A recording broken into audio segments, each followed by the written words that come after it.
என் கூட பசங்க படிக்கும்போது சில சமயம் பயங்கரமான ரெசல்யூஷன்லாம் எடுப்பானுங்க. இனிமேல் தம் அடிக்க மாட்டேன். இனிமேல் தண்ணி அடிக்க மாட்டோம். அப்படின்னு சொல்லிட்டு பாக்கெட்டா வாங்கி வச்சு குடிச்சுக்கிட்டு இருப்பானுங்க. என்னடா அப்படின்னா, கடைசி இத்தோட இத விடுறேன். இது எல்லாத்தையும் பாருங்க அப்படின்னு சொல்லிட்டு, அன்னைக்கு ஒரு மொடா குடிகாரனாக பயங்கரமா அதுக்குள்ள கிடப்பானுங்க.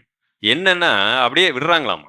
அதனால ஃபுல்லா அதையெல்லாம் பார்த்துட்டு, ஏன்னா இனிமேல அத தொட முடியாது. மாப்பிள இனிமேல் அத தொட முடியாது அல்லவா? இதுதான் கடைசி அப்படின்னு சொல்லி, இருக்கிற காசையெல்லாம் குடிச்சு அப்படி விட்டுறது. மனசு என்னன்னா, அதன் மேல பயங்கர பற்றுதலா இருக்கு. அத விடவே கூடாது. ஐயையோ! இனிமேல் அத என்னால அனுபவிக்கவே முடியாது. கடைசியா நல்லா அனுபவித்துக் கொள்ளுகிறேன். அப்ப இது என்ன விடுதலை?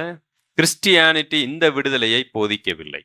ஃபர்ஸ்ட் இது மிகப்பெரிய அருவருக்கக்கூடிய ஒண்ணா நம்ம பார்க்கணும். அப்பதான் அந்த விடுதலை அங்கு தேவனால் முழுமையான விடுதலையாய் வருகிறது. விருப்பத்தோடு அதிலிருந்து நீங்கள் விடுதலையாகவே முடியாது.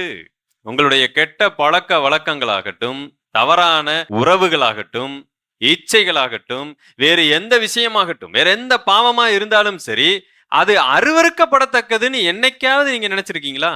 எப்ப ஒன்றை நாம் அருவருப்போம் தெரியுங்களா? அதனுடைய ஆபத்து, அதனுடைய விளைவு இதெல்லாம் தெரிஞ்சிருக்கணும்.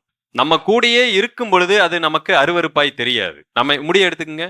இதுக்காக என்னென்ன வேலை பாருங்க. அப்படி இங்க ஒரு சீப்பை வச்சுக்கிட்டு அப்படியே 24 மணி நேரமும் சீவிக்கிட்டே இருப்போம். திடீர்னு இதே முடி சோத்துல விழுந்துருச்சுன்னா எவ்வளவு அருவருப்பாய் அது மாறி விடுகிறது. அந்த முடியின் நிலைமையை கொஞ்சம் யோசித்து பாருங்கயா. இங்க இருக்கிற வரைக்கும் அதற்கு அவ்வளவு மரியாதை, கனம். கலரா நம்ம என்ன பண்ணிட்டு இருக்கிறோம், அதை பக்குவப்படுத்தி என்னென்னமோ அலங்காரம் பண்ணுகிறோம், பூ வைக்கிறோம், எல்லாம் செய்யறோம், தப்பு சொல்லல. ஆனா அது கீழே விழும் பொழுது அதை அருவருக்கிறோம். பாவத்தை நம்ம அருவருக்கிறோமா? அது உள்ளுக்குள்ளேயும் நமக்குள்ளேயும் இருக்கிற வரைக்கும் அதனுடைய அருவருப்பு தெரியாது. அது நம்ம ஆசையாக இருக்கிறது. ஆனா தேவன்கிட்ட போய் என்ன சொல்லிட்டு இருக்கிறோம், இதை நான் விட்டு விடணும் ஆண்டவரே. எனக்கு கூட நிறைய போன் வரும், என்னால் அதை விடவே முடியல.